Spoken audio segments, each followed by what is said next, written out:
जिंदगी के उतार चढ़ाव के अनोखे रंग और उनसे जुड़े उतने ही मुद्दे, चाहे वो हो शिक्षा, भ्रष्टाचार, स्वास्थ्य, राजनीति, अपराध, महिला सुरक्षा, भ्रूण हत्या, किसान और कृषि, पर्यावरण, खेल और ना जाने कितने मुद्दे। इन सभी और अनेकों मुद्दों पर हम करेंगे परिचर्चा एसवीएन न्यूज के खास कार्यक्रम इशू टुनाइट में। Issue tonight at 9 on Saturdays and Sundays, only on SVN News.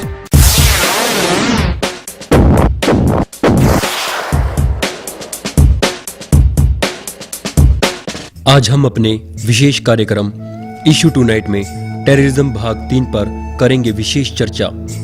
एक ही तरह के लोग, एक ही तरह का खान पान, एक ही देश से विभाजित हुए दो देश, लेकिन फिर भी आपस में इतनी कड़वाहट। ऐसा क्यों है कि ये anti India policy Zulfikar Bhutto, Pervez Musharraf और अब यूसुफ रजा गिलानी या जनरल कियानी, इन सब ने जारी रखी और इस पॉलिसी को बढ़ावा ही दिया।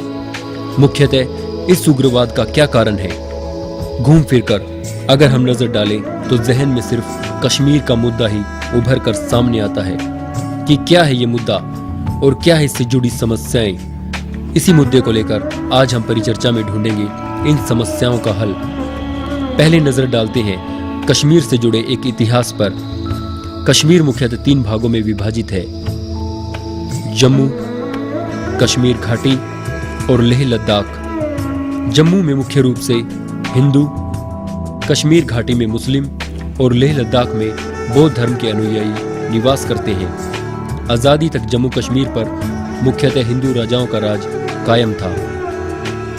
वर्ष 1819 ईस्वी में सिख शासक महाराजा रणजीत सिंह, उसके बाद जम्मू के राजा गुलाब सिंह और वर्ष 1947 ईस्वी में आजादी के समय महाराजा हरि सिंह ने राज किया। अक्टूबर 1947 ईस्वी में पाकिस्तान ने कश्मीर पर कबीलाइयों के भेष में आक्रमण किया। जब ये कबीले श्रीनगर तक पहुंचने वाले थे, तब महाराजा हरि सिंह ने 25 अक्टूबर वर्ष 1947 को इंस्ट्रूमेंट ऑफ असेशन साइन किया, जिससे जम्मू कश्मीर भारत का विभिन्न अंग बन गया। तब भारत ने अपनी सेना भेजी और इन कबीलियाओं को बाहर खदेड़ा। उसके बाद भारत ने संयुक्त संघ की मध्यस्थता से युद्ध विराम की घोषणा करवाई, जिसमें कश्मीर कई टुकड़ों में विभाजित हो गया। POK, नॉर्दर्न एरिया, गिलगिट, ये सभी क्षेत्र आज भी पाकिस्तान के कब्जे में हैं। इसके बाद भारत और पाकिस्तान के बीच कश्मीर को लेकर 2 प्रमुख युद्ध लड़े गए, वर्ष 1965 और वर्ष 1999 में। कश्मीर को लेकर दूसरा युद्ध वर्ष 1965 ईस्वी में हुआ। संयुक्त राष्ट्र संघ ने फिर से युद्ध विराम करवाया। इसके बाद वर्ष 1971 की लड़ाई के बाद शिमला समझौता इंदिरा गांधी और जुल्फिकार अली भुट्टो के बीच में हुआ, जिसके तहत कोई भी पक्ष कश्मीर में युद्ध विराम रेखा को बदलने की चेष्टा नहीं करेगा। इसके बाद वर्ष 1999 में पाकिस्तान की सेना ने कश्मीर के कारगिल क्षेत्र में घुसपैठ की, जिससे कारगिल का युद्ध छिड़ गया। इसके बाद सन 1979 में पाकिस्तान ने कश्मीर घाटी में बड़े पैमाने पर उग्रवादियों को ट्रेनिंग देकर कश्मीर में उग्रवाद फैलाने के लिए भेजना शुरू कर दिया। पाकिस्तान द्वारा फैलाए गए आतंक के कारण जहां कई कश्मीरी पंडितों की हत्या कर दी गई, वहीं वर्ष 1985 से 95 तक 3 लाख कश्मीरी पंडितों को कश्मीर से पलायन भी करना पड़ा। और इसके बाद वर्ष 1979 ईस्वी से आज 2012 तक पाकिस्तान के स्पॉन्सर उग्रवादियों ने पूरे भारत में सैकड़ों वारदातों को अंजाम दिया, जिसमें हजारों मजलूमों की जानें गई। तो आखिर क्या है कश्मीर समस्या? क्यों नहीं हो पाया इस समस्या का आज तक समाधान, और कैसे पाई जा सकती है इस समस्या से निजात? तो इन्हीं सब बातों पर चर्चा करने के लिए आज हम अपने एसवीएन स्टूडियो में करेंगे एक विशेष चर्चा। नमस्कार, मैं हूँ साक्षी अरोड़ा और आप देख रहे हैं इशू टुनाइट। पिछले सप्ताह हमने बात की एक गंभीर समस्या पर, यानी आतंकवाद पर, जो थी हमारी मिनी सीरीज। और आज भी हमारी चर्चा का विषय है आतंकवाद ही, यानी mini series of terrorism part 3। जिसमें आज हम बात करेंगे कश्मीर मुद्दे पर कि आखिर क्या है कश्मीर की समस्या और क्या हो सकते हैं इसके समाधान। और चर्चा में हमेशा की तरह आज भी हमारा साथ देने के लिए स्टूडियो में मौजूद है doctor Dilip Singh Bajia, associate professor defence and strategic studies MGU Rohtak. दूसरी ओर है mister Pankaj Pawar, director SVN news, और साथ में है कर्नल जसबीर सिंह बलहारा, कमांडेंट 5 मद्रास। नमस्कार, स्वागत है आपका स्टूडियो में। हमने अब तक आतंकवाद पर काफी बात कर चुके हैं और ऐसा लगता है कि जितनी भी चर्चा करते जाए शायद कम ही होगी, शायद समय ही कम पड़ता है हमेशा चर्चा के लिए। और आज जो चर्चा का विषय हमने चुना है कि वैसे तो आतंकवाद की बात करते हैं, हमेशा ही कहते हैं कि कश्मीर ही मेन मुद्दा है, एक अहम मुद्दा। आतंकवाद की जब भी बात की जाए तो कश्मीर ही निकल कर आता है।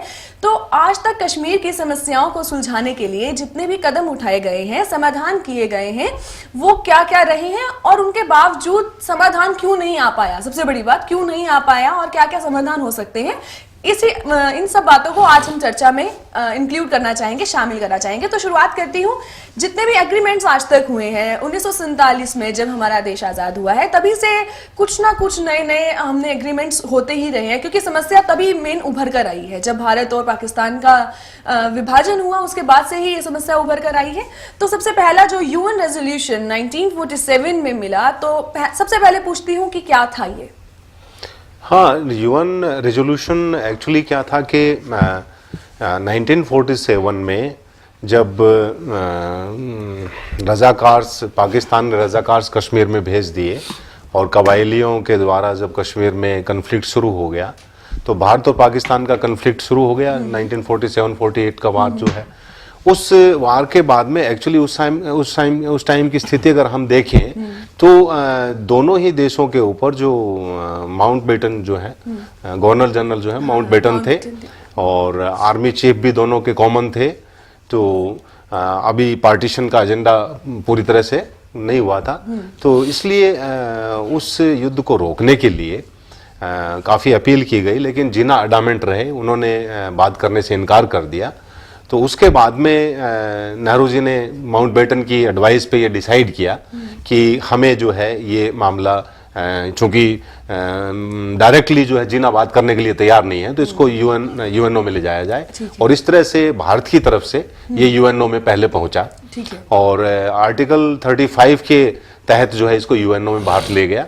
और उस समय मिस्टर अयंगर जो कश्मीर के प्राइम मिनिस्टर होते थे, उनको भारत का प्रतिनिधि बनाकर वहां भेजा गया, और उधर से फिर पाकिस्तान के विदेश मंत्री जो हैं वो वहां प्रतिनिधि के रूप में गए, और इस तरह से ये मामला जो है UNO में पहुंचा। नहीं, तो आखिर क्या समझौता, मतलब क्या एग्रीमेंट था, उससे क्या एक सॉल्यूशन क्या था? मतलब नहीं, उसमें सॉल्यूशन का ऐसा है साक्षी जी, वैसे तो देखा जाए तो कोई सॉल्यूशन था ही नहीं। जब ये लड़ाई छिड़ी, 1947 का वॉर हुआ इंडिया पाकिस्तान के बीच में कश्मीर को लेकर के, तो कई गलतियां हुई। एक तो इंडिया ने इंटरवेंशन बहुत लेट किया। एक्चुअली जो महाराजा हरि सिंह थे उस टाइम, उनको इम्प्रेस करने का ये कोशिश किया गया था लॉर्ड माउंटबेटन द्वारा भी और पंडित नेहरू द्वारा भी, कि ये जो इंटरनेशनल बाउंड्रीज बनी हैं पाकिस्तान इंडिया की, जब तक वो फाइनली एनफोर्स हो जाएं, you take your decision before that कि you want to join which part of the two dominions.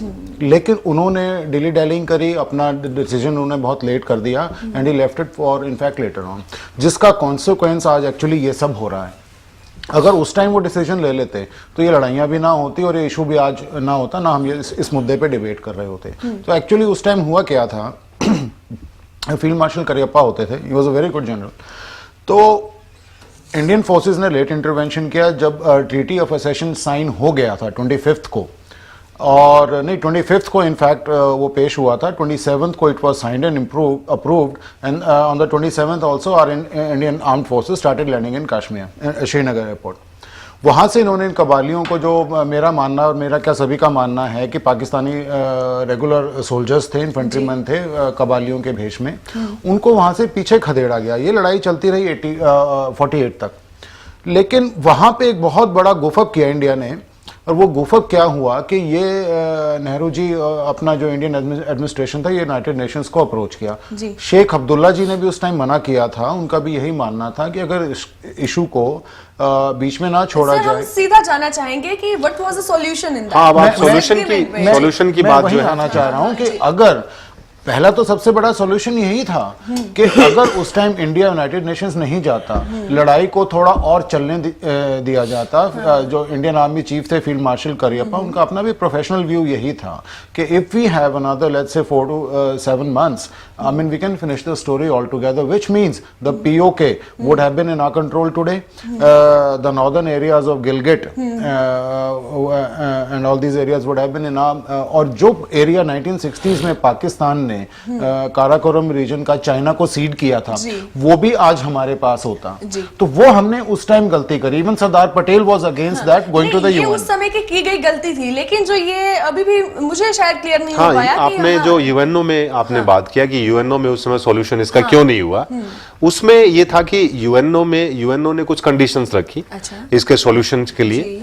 Kashmir solution के लिए उन्होंने कंडीशन रखी कि सबसे पहले 2-3 कंडीशन रखी। उसमें पहली कंडीशन ये थी कि कश्मीर का डीमिलिटराइजेशन किया जाए। डीमिलिटराइजेशन में पाकिस्तान ऑक्युपाइड कश्मीर में जो पाकिस्तान की फोर्सेस थी उसको पाकिस्तान को हटाना था, वापस लेना था। एक तो ये कंडीशन थी, और उसके बाद में इसमें प्लेबिसाइट यानी जनमत करवाया जाए। तो उस समय नेहरू जी एक्चुअली क्या था कि शेख अब्दुल्ला जो है वो वहाँ के पॉपुलर लीडर थे, और ये माना जा रहा था कि जो महाराजा हरि सिंह जो है उन्होंने भी जो है एक्सेशन के बारे में बातचीत मतलब अपनी सहमति दे दी थी। तो इस तरह से ये लगता था कि अगर पब्लिक ओपिनियन भी जो है वहाँ मोर और लेस भारत के पक्ष में है। और ये आजकल भी माना जाता है पंकज जी कि अगर उस समय प्लेबिसाइट होता, जनमत संग्रह होता, तो डेफिनेटली मेजोरिटी जो है वो भारत के पक्ष में थी। नहीं, मैं यहाँ थोड़ा डिफर करना चाहूंगा, हो सकती थी इस पॉइंट पे।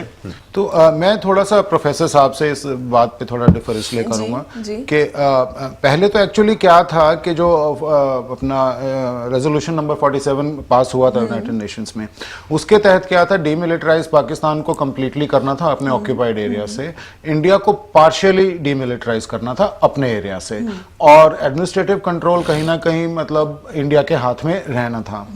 लेकिन उससे पहले एक स्टैंड स्टिल अग्रीमेंट हुआ था महाराजा हरि सिंह और पाकिस्तान के बीच में, and mind you India was not party to that agreement. उसमें यह कहा था महाराजा हरि सिंह ने कि जब तक मैं कोई डिसीजन नहीं लेता to which country to join, stand still, you will not do anything, I will not do anything. जिसको पाकिस्तान ने सीधे तौर पे वायलेट किया जब उन्होंने कबालियों को वहां पे इन्वेड कराया। तो that was the number 1 violation. Pakistan ने बाद में कहा कि इंडिया ने अपनी फोर्सेस भेजी हैं तो स्टैंड स्टिल अग्रीमेंट वायलेट किया। इनफैक्ट सच्ची बात है इंडिया उसका सिग्नेटरी था ही नहीं। तो उसके बाद क्या होता है कि जब रेजोल्यूशन में यह कहा गया कि मिलिट्री फोर्सेस विड्रॉ करनी पड़ेंगी, उसके बाद प्लेबिसाइट होगा, Pakistan never withdraw its forces. So India had a very good alibi. Even आज तक नहीं विड्रॉ किया आज तक, and in fact not only an alibi, it was a perfectly I mean legal document and resolution.